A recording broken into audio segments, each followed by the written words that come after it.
Hello and welcome to the webinar E-Commerce SEO and SEA, Best Practices and Tips from Leaders in Europe, LATAM and USA.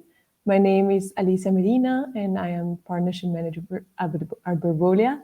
And I'm very happy to welcome you today. Before we start today, I would like to remind you that this webinar will be recorded and shared after the session. If you have any questions, you can write them in the Q&A section here at Livestorm, and our speakers will make sure to answer them at the end of the event. And finally, we have a small survey here at Livestorm, so we would appreciate it if you could leave your answers there, so we can improve our content and make sure that we have webinars for the elements that you're actually interested in.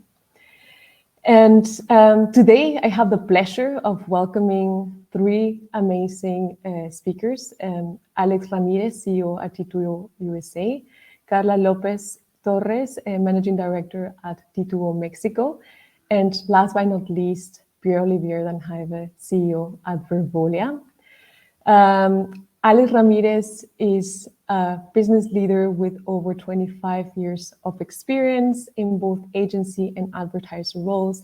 He has experience as corporate executive, marketing strategy leadership, business development, new account pitches, presentations, and high-end project management, both tech and media related. And he's, of course, currently CEO at T2O USA. Carla is Managing Director at T2O Mexico. She has a postgraduate degree in web analytics, a master's degree in hypermedia, as well as a design degree. She has 18 years of experience and more than 7 years of experience in management positions associated with marketing, consulting, and operational processes, collaborating with private companies in travel, banking, retail, among others. And finally, we have Pierre-Olivier Danjaive, who is the CEO of Verbolia. He has always been active in the startup and scale-up scene with various roles as founder and CEO, CTO, including at InmoWeb, which is one of the leading real estate portals here in Europe.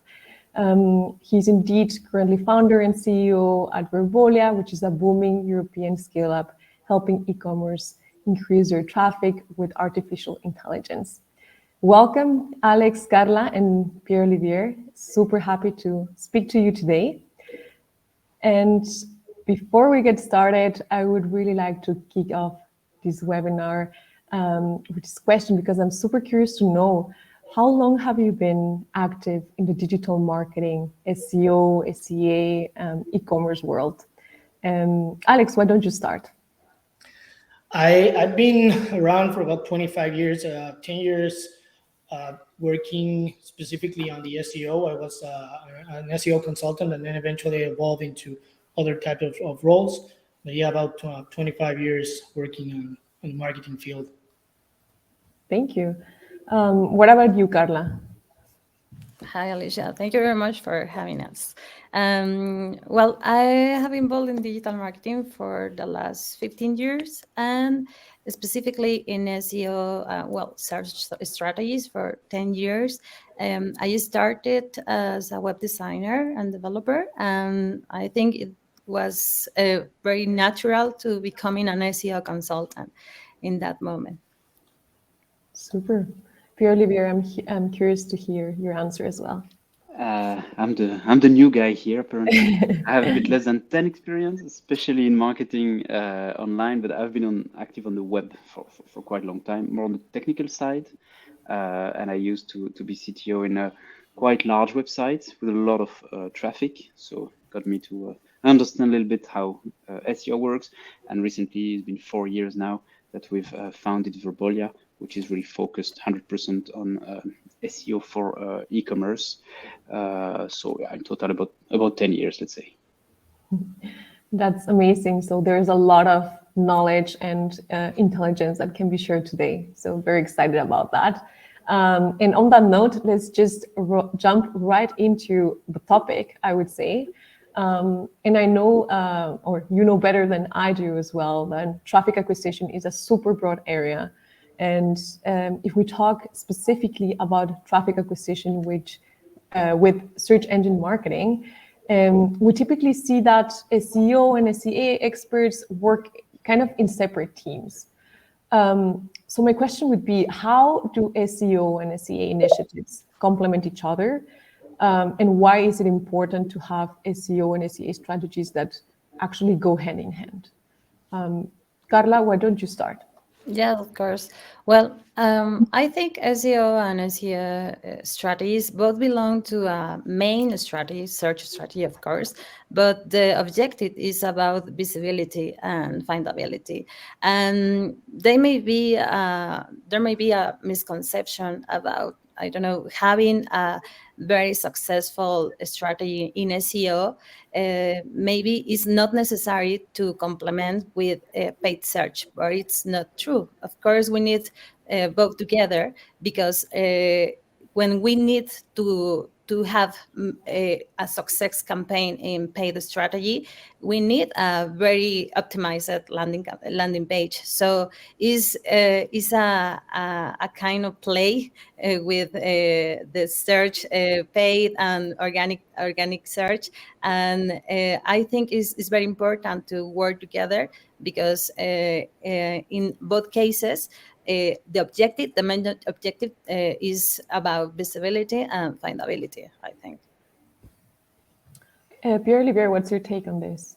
Yeah, well, if we talk specifically about SEO for an SEA for e-commerce, which is what we are targeting today, in the end, what we want is to be seen everywhere. That's the idea. It's the purpose of marketing. You want everyone to see you. So it always depends a bit on your budget, but in the end, you want to be everywhere. And what is everywhere in the search world is the SERP, the search engine result page of Google. You look for blue shoes. You want to be the number one. I see you smiling because I'm always using the blue shoes.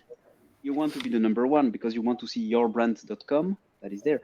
But obviously, you also want to be in the Google Ads just above them with a little sponsored ad, which is there. And you also want to be, obviously, in the shopping thing. So in one SERP, you have three, sometimes more, ways to be present with your brand. And we always know marketing, the more you're seen, whatever the channel in total, that's what will bring you more visibility. And we can talk about it a bit later as well, but there's a lot of ways to leverage what you do in SEO for SEA. And in the end, having the same landing pages or same contents for SEO than for SEA is a very good, it's best practice, because of course you will save money, and you can do some scaling effects.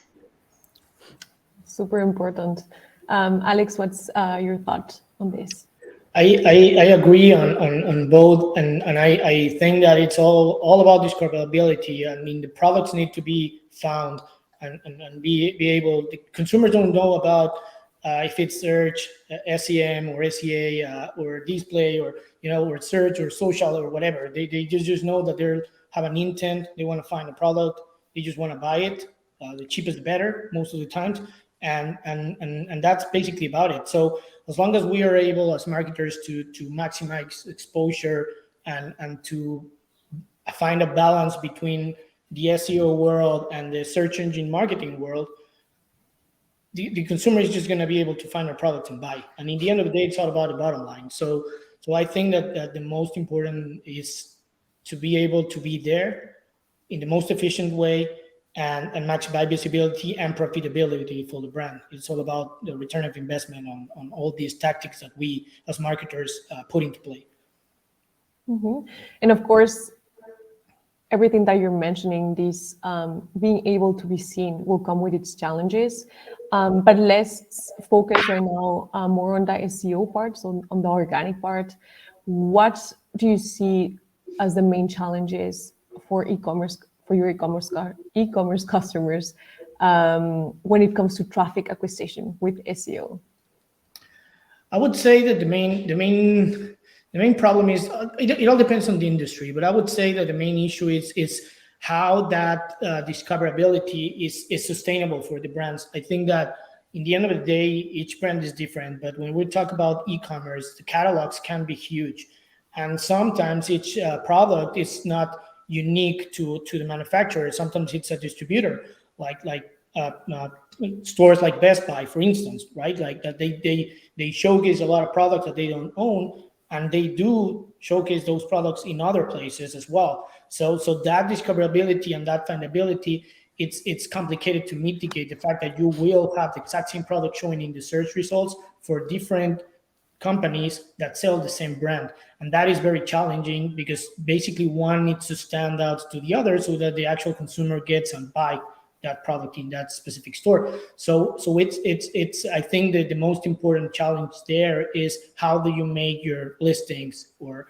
products stand out in the search engines, either search organic or paid search, or in the shopping and the different properties where you can be shown, and how it relates to the actual geo-targeting, because depending on the actual company, it might change, right? Like product listings is a thing, but a service company that also has a listing for search might need more focus on geo-targeting. So I think those two compasses some of the top challenges on how to stand out and where to be relevant and how to be relevant to the consumer. That would be the main challenges I think that they face. Right. Do you agree with this, Carla? Yes, of course. I agree, totally agree. And I think also maybe it's very common to have another kind of challenges related to the yes, the capacity, operation capacity to implement and the speed of this implementation.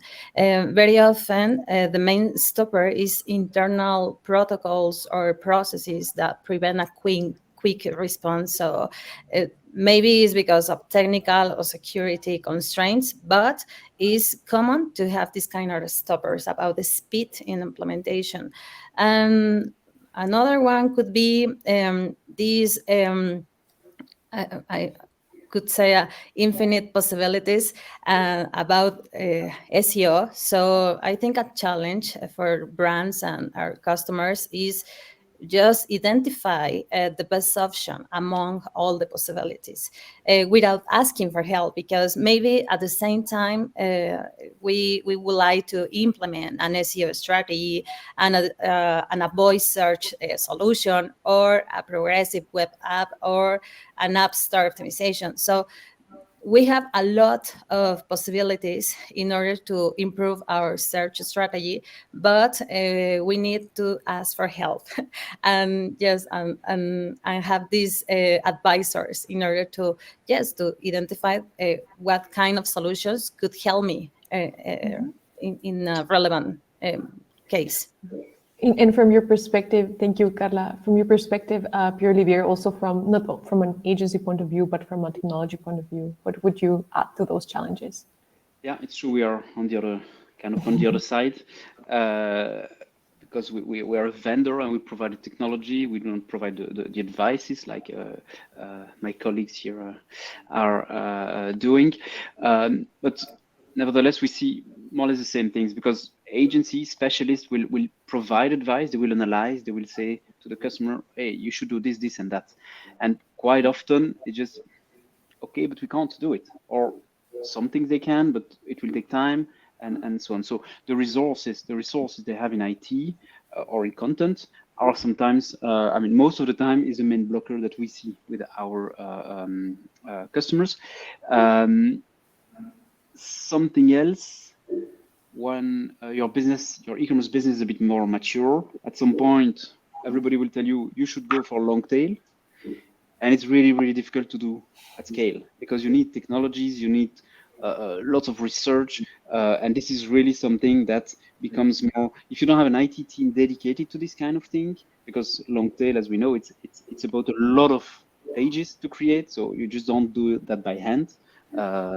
And access to these resources, I would say, is the biggest challenges that e-commerce I mean, most of our customers are meeting, actually.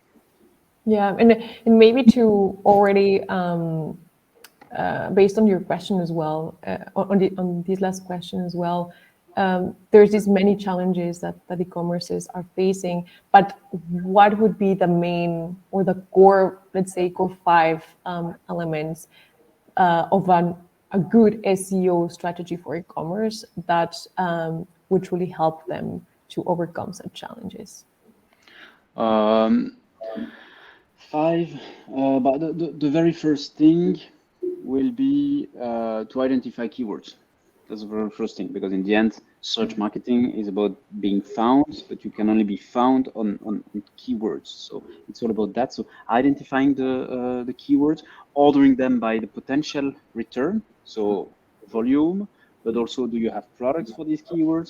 Do you have a good margin on it? So identifying, listing keywords, prioritizing keywords. That's the very first thing of any e-commerce strategy. Then you need to cover your top tail keywords, the big keywords, your women's shoes, men's shoes, this kind of thing. You cover, it's the top tail, you cover it with your categories. Put a lot of effort, manual effort to cover all that top tail. Of course, you need to fix the basics. I mean, the PSI scores, the H1, all the things that need to be there. If you don't have it, it won't work. You do that for your top categories, and then you can start targeting the long tail. If you're already well advanced there, then you have lots of solutions for that. But that's the step 4. And step 5, because you asked for 5, is to start over. Because in SEO, everything changes. You always need never-ending process. You need to find new keywords. You have new products in your catalog, all of that. So basically, there's 4 steps plus 1, which is start over. From T2O, from an agency perspective, I'm sure that you have a lot of things to add. But what would you add, Alex? I would say that, I mean, the 5 that Pierre just described are definitely a baseline for that to happen. And I would add that the categorize based on intent, and it's moving forward on that profitability and margin, which is also what's the actual keyword intent there, because generic keywords just generate a lot of noise sometimes, but they don't actually generate business or intent purchase for profit. So I would say that that's one that's additional to that. The hyper optimizing the listings that generate the most revenue to you, it's also a good thing that we tend to try. It's kind of focusing on the low hanging fruits, on the ones that actually generate the revenue for you. So they are the best in class listings. And you're basically using an approach where you start with some, once they get to that kind of good position, you start getting them into the next bucket, which is those top ones. So it's kind of an alpha beta approach that we use in search as well. A lot of geolocation and spend, and both organic and paid. So that's intent and geographic data, so that you actually focus on where my targeting is going to be acquiring the most of my products. And finally, definitely learn and iterate and continue. That start over process that Pierre just described, it's a must. But at some point, you need tech for that to happen, because the manual processes, as Pierre was describing before, gets to a point where you just can't do it by yourself. You need tech, you need more help, and that is when you need to start scaling up. And I think Bergolia does a good job of that. So that will be kind of the... Thank you for these insights on SEO. And just for the sake of time, let's move into the paid search area. I know that there's a lot of interest in that regard as well. So if we look into SEA specifically, again, this is a super broad area, but what would you identify as the main challenges that your customers face when it comes to SEA? Maybe let's continue with you, Alex. 100% the budget allocation. The budget allocation versus efficiency is the most complicated part for most marketers. The brands have a budget that's limited. They need to know where to actually allocate. Most companies work on a ROAS basis instead of an actual ROI basis. And when you allocate the budget on that perspective, and you don't have in consideration the rest of the costs on a P&L, sometimes the marketing teams are really good at generating the results of the ROAS, but then the financial team comes in and say, well, but we're actually not making profit. So that would be understanding much more the business as a whole and at a P&L perspective, whereas just focusing on the profitability on a marketing standpoint. I would say that that's one of the most important ones for search, which is moving to let's add business data for that to be able to happen. And if you don't have that business data, you're just focusing on clicks, CPAs, impressions, but you don't have the actual profitability and margin into play to optimize based on that. And that's where you actually bring value to the client, I think. Thank you for those insights. What would you add to this, Carla?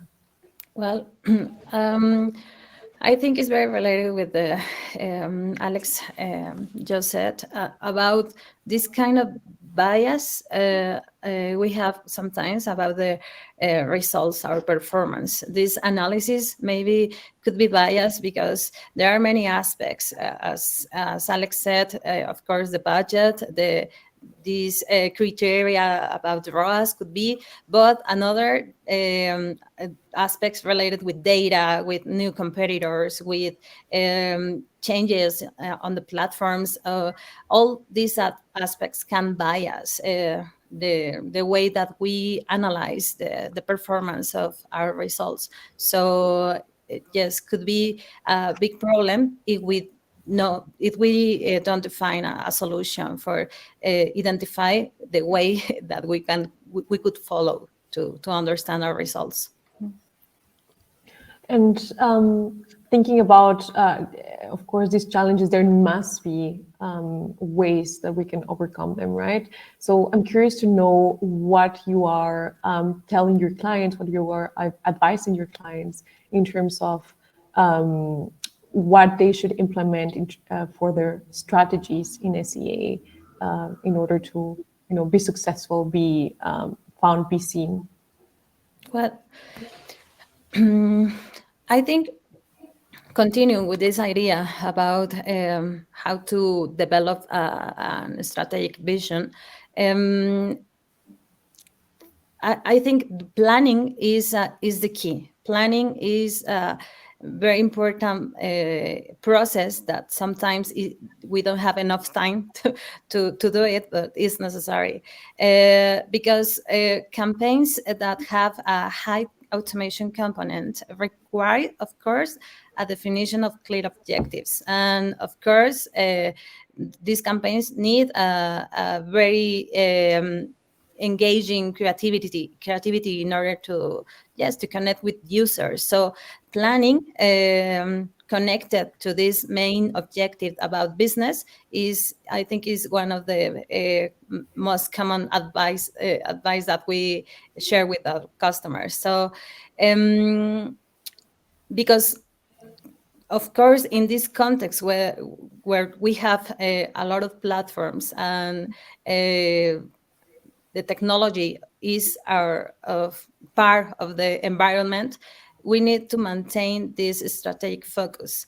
And sometimes we pretend to have a very successful results, only turn on the button, but it's not enough. We need to focus in this strategic vision, of course, connected with the business. So planning is part of this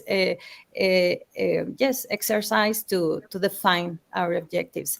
And I think I was saying before something about the bias, and of course, technology could help us to understand how our results in one channel could help the results in the other channels or in the overall of our marketing strategy in general, not only in paid search. So technology, in order to understand, of course, our data, but also to understand these attributions that impact in the general channels, I think is very, very important, the use of technology for this purpose.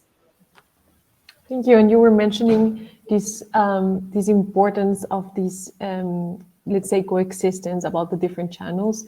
So I would actually like to better understand in terms of bringing everything together. How can e-commerce professionals actually achieve a SEO and SEA strategy that actually complement each other and go hand in hand. Could you share some insights on this? Maybe Pierre-Olivier, why don't you start? Yes, sure. So the first thing is to get people to talk to each other, because we see that super often with our customers, you have people that do SEO and people who do SEA, and they just don't look at the same things. They have their own budgets, they have their own priorities, and just by trying to focus on the same audience, you can really leverage much more. So just having teams start talking to each other, but that's maybe a very general principle. And to be a bit more specific in this case, again, if we're talking about e-commerce keywords for and more long tail keywords for e-commerce, they should just target the same. It's always the same. Just if you focus on a long tail keyword, Adidas blue shoes for women, for example, you want to be number one in the organic, you want to be in the Google Ads, and you want to be in Google Shopping. And to be there, actually, the effort is the same. I mean, of course, you need to pay for the ads, but in the end, you also need to have a proper landing page for that. And the quality of your landing page for a long tail keyword in SEO or SEA will actually be beneficial for both. Because if you have a long tail page about blue Adidas shoes for women, for example, if you use it, I mean, to be good in SEO, you need to have it super specific. You need to have it very fast. You need to have it with a highly relevant content. It all needs to be there. And if you achieve the same with your landing page for SEA, you will have a page that is specific. So you will have a good quality score. The page will be fast. You will have less competition because it's long tail. So in the end, use the same techniques, because SEO and SEA, especially in Google Ads, you can see that SEO is playing a big role. Huh? The order of the ads in Google Ads is really depending on the quality of what you do. So be extremely specific in both cases, and that's how you can achieve probably a better scalability of your whole of all your campaigns. That's how I would what I would recommend. Thank you for rounding that up. And it's something that we always talk here at Verbolia, right? Search engine marketing is all about providing relevant answers to the queries of the users, right?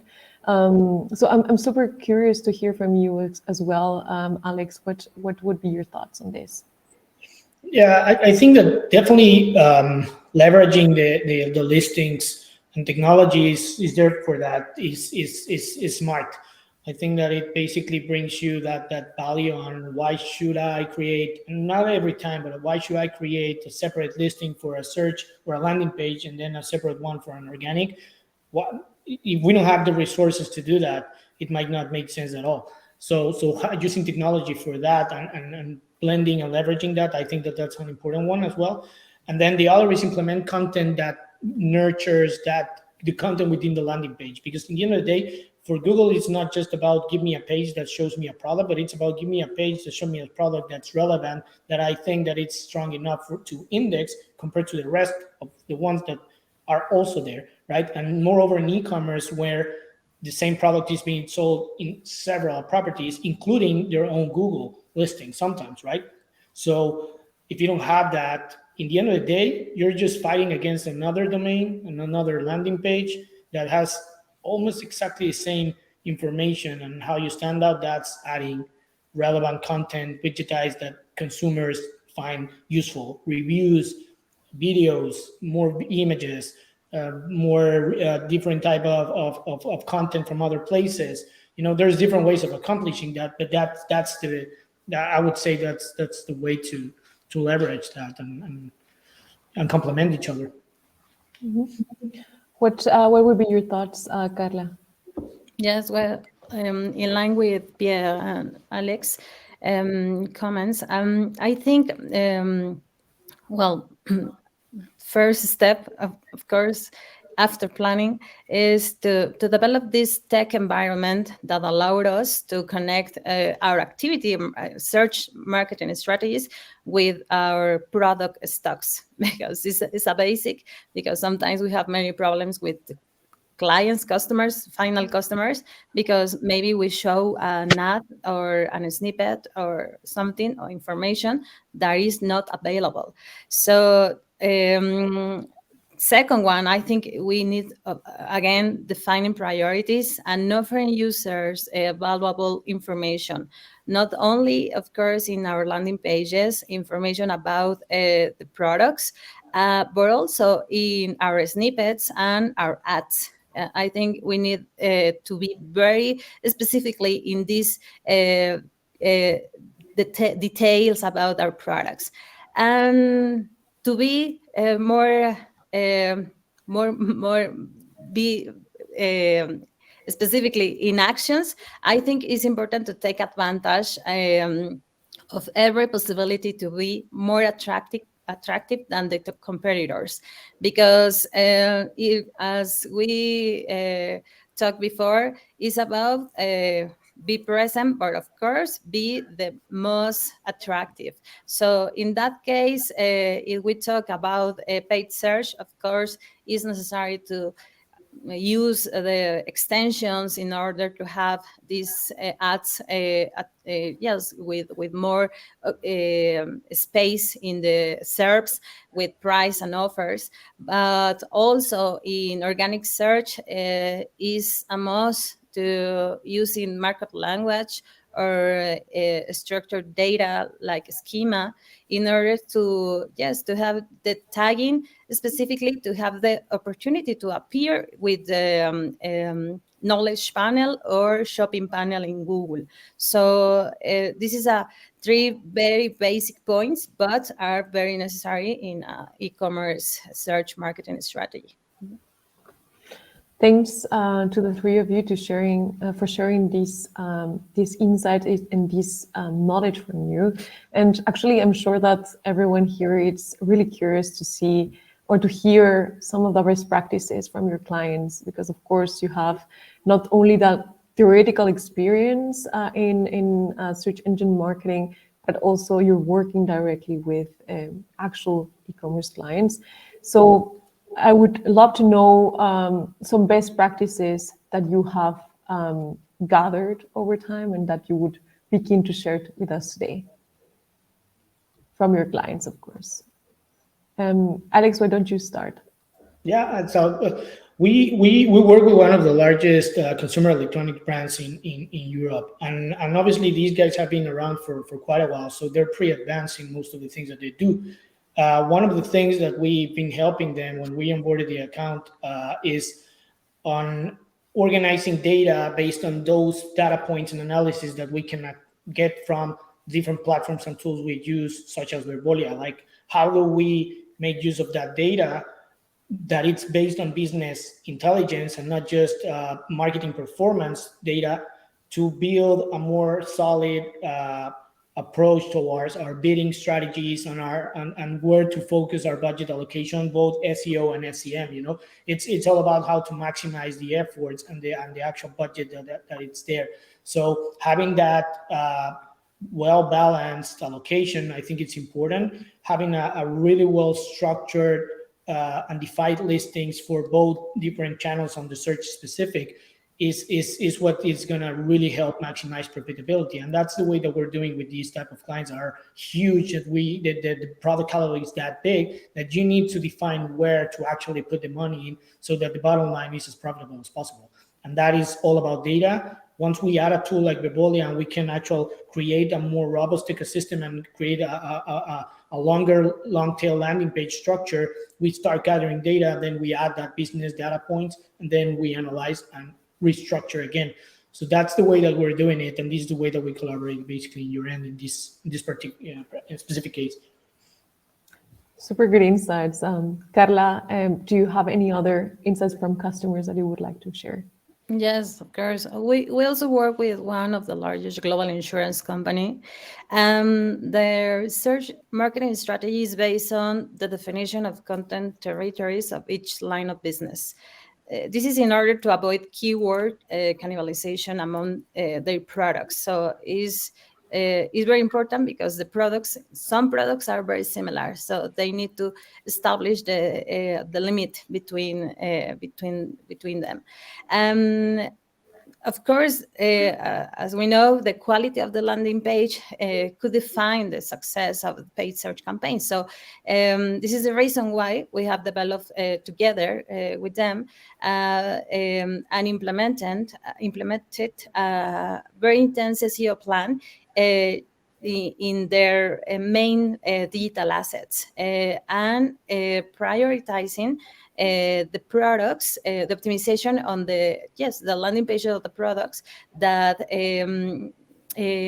contribute with the more revenue for them. So this is the kind of decisions that they made all days in order to focus and prioritize connected with the business objectives. Thank you. And I'm also curious to hear from you, Pierre-Olivier. What best practice from one of our clients can you share today?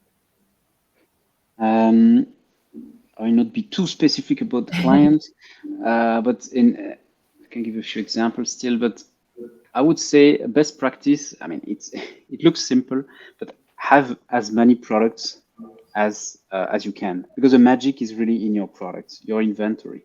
It's especially for large retailers, you see that there's a lot of data hidden in there. There's really magic hidden in the products because you have content there, and this content can be used to identify keywords, because in the end, when you create a page, you have for SEO, a landing page specifically for SEO or SEA, by the way, you need to display products because that's what you're trying to sell.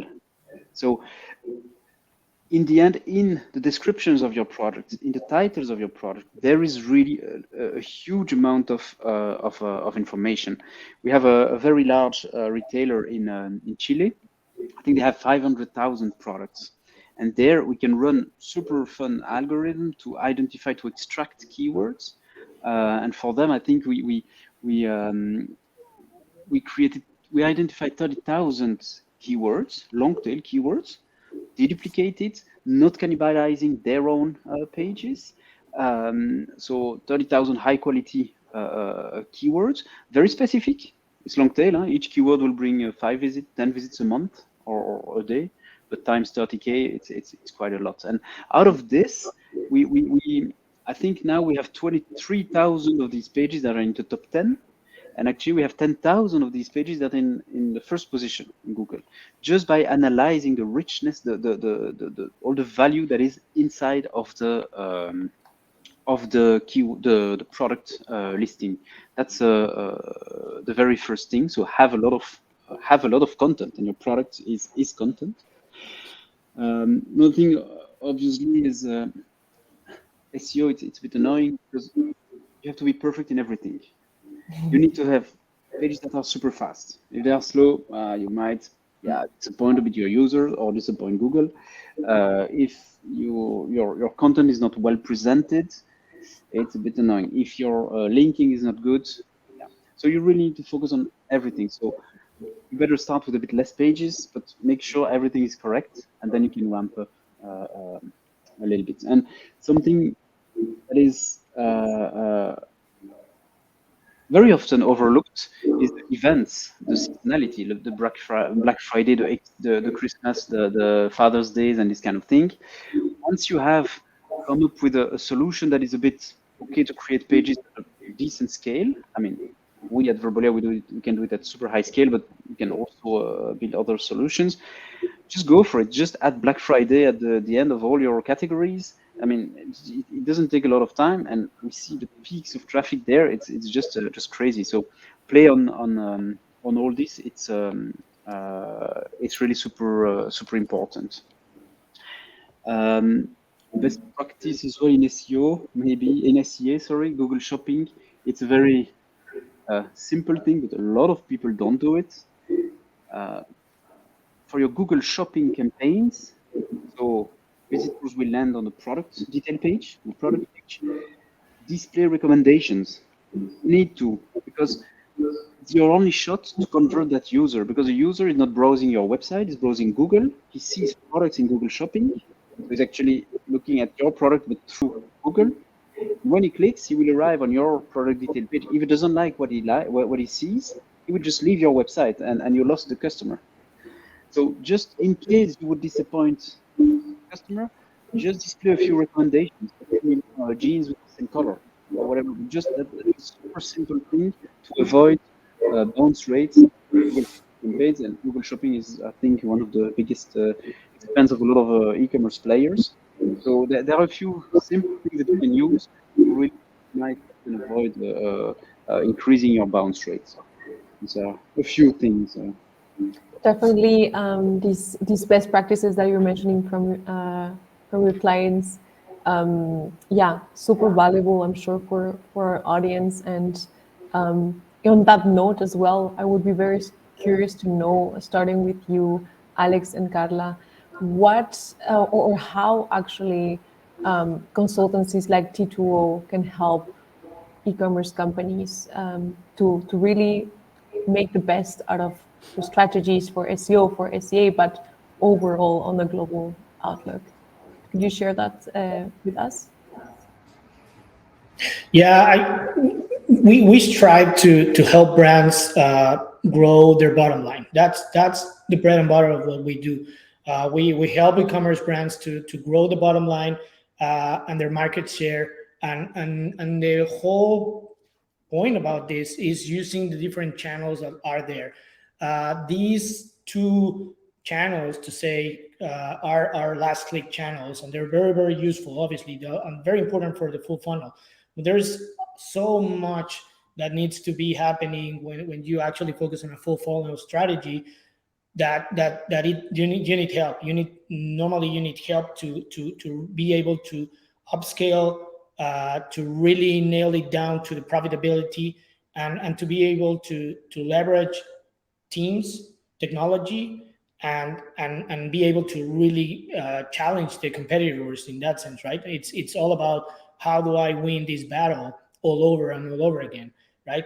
And in the end of the day, the more help you get and the more granular you're able to get, the more success you're going to be having. So that funnel approach, which is what we do, we connect with people, we convert them, and then we grow the user base. It's what we do for our clients, and that will be the main baseline.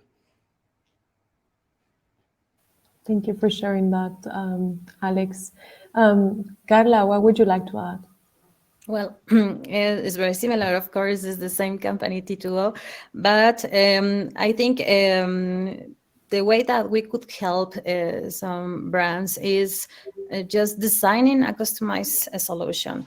During this webinar, we have shared some best practices and suggestions, but of course, a marketing strategy or search marketing strategy requires a tailor-made treatment. So depending on the industry, the products, the services, and of course the budget. So everything under business-oriented focus. So is the way that we could help brands in T2O. Thanks for sharing. And indeed, I really like what you're mentioning, that it's not a one thing, one size fits all, but it's truly a tailor-made solution that needs to be found for each company, which is unique. So yeah, great to hear that, of course. And Pierre-Olivier, from, again, a different perspective, from a technology perspective, how can actually Verbolia help e-commerces in their traffic acquisition journey? Yeah, so it's a bit of summary of most of the things I explained already. Obviously, at Verbolia, so we provide a technology to help you get more traffic through automation. That's really the essence of Verbolia. And very quickly, how does it work? We focus on e-commerce, obviously. you start with your product feed. So you have to provide your catalog of products inside of Verbolia. Then there's a few configuration to be done, but then our system will really try to automatically identify opportunities. So we look at all your products and we'll say, okay, we see that you have Adidas blue shoes for women, but we see that on your website, you don't have a page for Adidas blue shoes for women. And we also see that you have 5 products there. We see that you're not ranking on Google for that keyword. And we see that there's, I don't know, 20 search per month or 100 search per month on that keyword. So that's an opportunity. And these are the things that our system will identify. It will tell you, okay, you should really be present on that specific keyword because you have product for it. And so that's the first part of Verbolia. So you already have a very good view of, I mean, your competition, but also your positioning on these very specific keywords that are identified automatically. And then from there, you have the opportunity for each of these keywords to say, okay, yeah, you're right. This keyword actually looks interesting. Please create a page for it. And in one click, you create a page.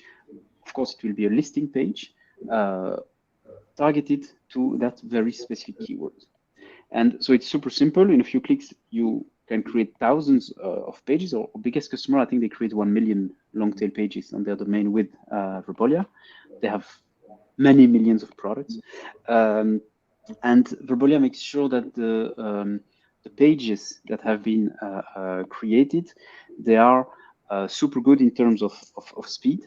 So typically we have a lighthouse scores of 90 plus on the pages created by Verbolia. So that's the first thing that make the page really good. The second thing is the content.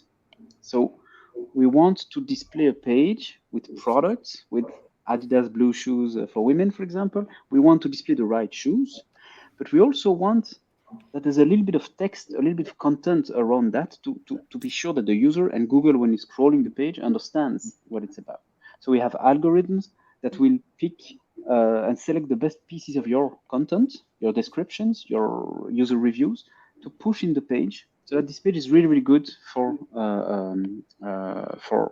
Google and for the user, obviously. And then we even optimize a third thing, which is internal linking, because when you start creating many, many pages, obviously you need Googlebots to find them, and it's not always easy. So for that, we have algorithms that will group pages, link pages by semantic proximity. So of course, if you're on a page about coffee machines, you want to link to pages about coffee machines DeLonghi, coffee machines, all the brands, all the things. So they have to be contextualized. And we also include automatic log analysis. So we will identify pages that Googlebot is not crawling enough or not recently, and we will promote automatically this link. It's really fully automatic, but it makes with this you make sure that you have pages that are fast, that have a relevant content, and that are properly linked and crawled by Google. So yeah, in a nutshell, that's what Verbolia does. And in the end, what you get, you provide a product feed, and in the end, you get more traffic and more revenue, because obviously the end goal is to generate traffic on listing pages that will generate sales in the end. That's a bit what we do and how we can help. Thank you, Pierre-Olivier. I think it would be also interesting to hear what type of results customers are seeing from working with Verbolia. Yeah, typically, and we have quite a few customers now. Typically, what we observe by using a strategy like this one, really focusing on long tail, you can get between 15 to 30% extra SEO traffic based on your non-branded traffic. Obviously, your branded SEO traffic, you have it already. Usually, there's not much we can do. But on the non-branded, look at it, call us, tell us how many visits you have there. We will answer to you. You know what? We'll bring you 15 to 30% extra over the course of a year, maybe 9 months, because it takes a bit of time, obviously. But typically, 15 to 30% of your non-branded SEO traffic. It's what we observe for most of our customers, and we work with a lot of big brands, smaller brands. That's what you can expect. Super. Thank you for sharing that. And I'm just looking at the time. I think we still have time for just a couple of questions, Max. So something that is still kind of in the back of my mind that I would like to hear from you and your takes would be what, of course, now we're at the end of the third quarter of 2022 and we're approaching 2023, which seems crazy to me. But from your perspectives, what have you observed in terms of the biggest search engine marketing trends that you see coming for the rest of 2022, but also looking into 2023? I'll tackle that. But I think that the biggest one, and it's an incógnita still, is Google's Performance Max campaigns. It's a new way of creating campaigns that Google has inputted. Not every brand is there yet. It's still a process, but I would say that is one of the most impactful one on businesses, because everyone is trying to figure out what that means for them, and some of them have a kind of a mandatory reaction to it in a sense. So I would say that one, and definitely on the e-com side, and we're talking about e-commerce today. It's about how do we go away of just the walled gardens like Google, Facebook, and such. I would say that they have been doing obviously a lot of work to get us involved in processes that we need to follow because the users are there. But in the end of the day, the brands need to be able to also find other buckets and not have all the eggs in one single basket, right? And that is one of the top trends that we see in most of the industries and the clients, how we can actually find other channels that generate revenue to us, where we can be more efficient and that we increase our pool of opportunities. And for that, I would say that you need help. It's not easy. There's quite a big offering, and you need strategy for that to happen. So baseline, tech works, helps, automation works. You need to go thinking out of the box and finding additional solutions for the full funnel strategy. And I think that's where we come in. So those are the two main, I would say those are the two main trends that we're seeing right now across the board. Thank you very much. Pierre-Olivier, Carla, would you like to add something from your side? Well, yes. Well, it's okay. Yeah, perfect. Just I think in SEO, I totally agree with Alex in paid search about PMax is changing the way that we are implementing campaigns. And if we talk about SEO, according to the last Google update algorithm, is related with content again. So content is again the base of the strategies in search, because we need to looking for the purpose, helpful content, contextual content, and is related with links with these same characteristics and contextual, etc. But also something interesting that I have seen in the last months and is going to continue for the next year is this new way to search. I'm talking about the new generations, the post-millennial generations, the Generation Z, because they are they prefer search in TikTok, Facebook, Instagram, and we are going to start a very interesting broad field about search marketing, because yes, the behavior of the consumers is changing right now, and right now is running a new update about the algorithm in Google. So we are going to expect the new results after they conclude this new update. But I think this content, the search engine strategies beyond Google is going to be a very important topic, and also things related with voice search and just these assistants that are related with search is the same field. with other platforms. So yes, I think it's going to be a very amazing, at least for me, and interesting new topics for the field search engine. Definitely super interesting trends that we're seeing at the moment, and not only for 2023, but I'm sure that also moving forward. So yeah, Pierre-Olivier, would you like to include something to the pool of trends that we're sharing? There's a lot of things. One pops in my mind is the evolution of the SERPs.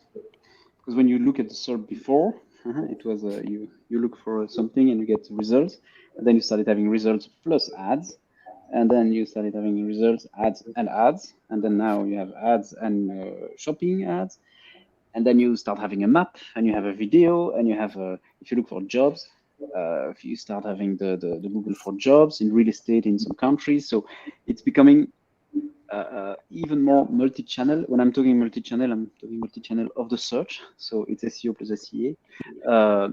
To really stay on the top, you have to pay, yes, to be in some part of the paid search ads, but you also need to, yeah, to be good in Google Jobs. I mean, to have the right content there so that you appear in the job part. You have to be good in local SEO because you want to be on that map that arrives there. So there's more and more stuff in there, and it's always the same. You will need to have the right tools and the right content for every type of snippets that Google displays on the SERP, and that will be a key thing to really just follow that trend and make sure you can participate and be in every single of these different parts of a search engine result page. Super interesting, Pierre-Olivier. Thank you very much. Being mindful of the time, maybe we can just super quickly answer one more question. In your specific markets, what do you see giving better results, SEO or SEA, or both in some way would be? What is better results?